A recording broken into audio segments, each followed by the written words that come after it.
दोस्तों हमारे पास एक कमेंट आया था हमारे एक यूज़र का, जिसका कमेंट सुनकर मैं काफ़ी ज़्यादा चिंतित में पड़ गया।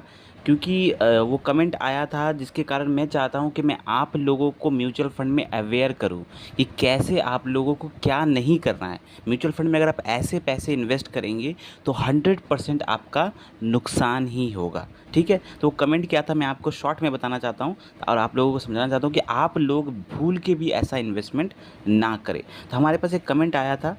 कमेंट उन्होंने कहीं से कोई वीडियो देखा था और इन्वेस्टमेंट के बारे में उन्होंने जाना था। उसके बाद उन्होंने क्या किया, उन्होंने 5 लाख रुपए इन्वेस्ट कर दिए। 5 लाख रुपए उन्होंने इन्वेस्ट किया एज़ अ लंप सम किसी पर्टिकुलर फंड में। इन्वेस्ट तो कर दिया, लेकिन वो प्रॉब्लम ये था कि उन्होंने कर्ज़ लेके इन्वेस्टमेंट किया, कहीं से लोन लिया और वहाँ लोन लेकर उन्होंने इन्वेस्टमेंट किया। क्योंकि उन्होंने जिनका वीडियो देखा था उन्होंने कहा था कि वो 1-2 साल में अच्छा रिटर्न बना लेंगे, अच्छा खासा रिटर्न बना लेंगे।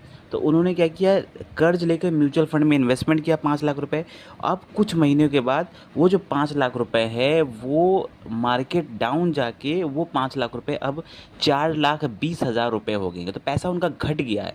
तो जैसे ही पैसा उनका घटा तो वो बहुत ज़्यादा टेंशन में आ गए और उसके बाद अब वो कमेंट कर रहे हैं, हमें कमेंट कर रहे हैं कि सर हमें कोई तरीका बताइए कि हम वो पैसा कैसे रिकवर करें। मैंने जिससे कर्ज़ लिया है उसको मैंने वादा किया कि मैं उसे कुछ पैसा बढ़ा के दूँगा, तो मैं उल्टा यहाँ पे कर्ज़ में पड़ गया हूँ, तो मैं पैसे कैसे निकालूँ?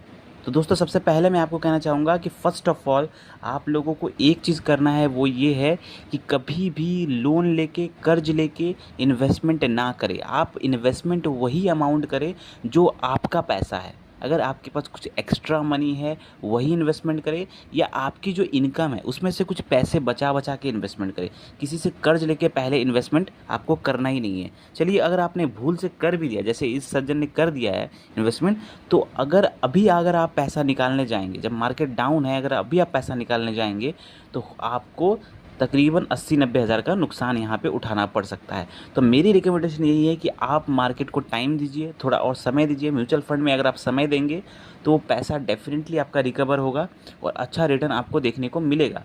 लेकिन यहाँ पर आपको ध्यान रखना है कि आपको यहाँ पर थोड़ा समय देना पड़ेगा। अगर आप तुरंत पैसा निकालेंगे तो 100% आपका नुकसान होना तय है। क्योंकि देखिए म्यूचुअल फंड कैसा मार्केट है, आप कभी डाउन है, कभी ऊपर जाएगा, कभी नीचे जाएगा, लेकिन लॉन्ग टर्म में अगर आप बने रहेंगे तो डेफ़िनिटली आपको यहाँ पर फ़ायदा होगा। तो मैं यहाँ पे कहना चाहूँगा कि कभी कर्ज़ लेके इन्वेस्टमेंट ना करें, और दूसरी बात, कभी भी वो पैसा इन्वेस्टमेंट ना करें जो आपको तुरंत चाहिए, 6 महीने 1 साल के अंदर-अंदर चाहिए।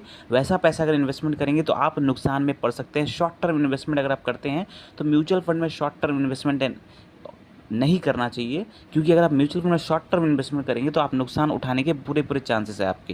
क्योंकि मार्केट यहाँ पे अनप्रेडिक्टेबल है, मार्केट कब नीचे जाएगा कोई नहीं जानता। इसलिए आप हमेशा वही पैसा इन्वेस्टमेंट करें म्यूचुअल फंड में जो आप लंबे समय तक इन्वेस्टमेंट कर पाएँ, ताकि आप कंपाउंड का भी फ़ायदा उठा पाएँ और तभी आप बड़ा पैसा और मोटा पैसा म्यूचुअल फंड में बना पाएँगे। तो आई होप आपको ये वीडियो अच्छा लगा होगा। मिलते हैं कल एक नई फाइनेंशियल वीडियो के साथ। थैंक यू, धन्यवाद, जय हिंद।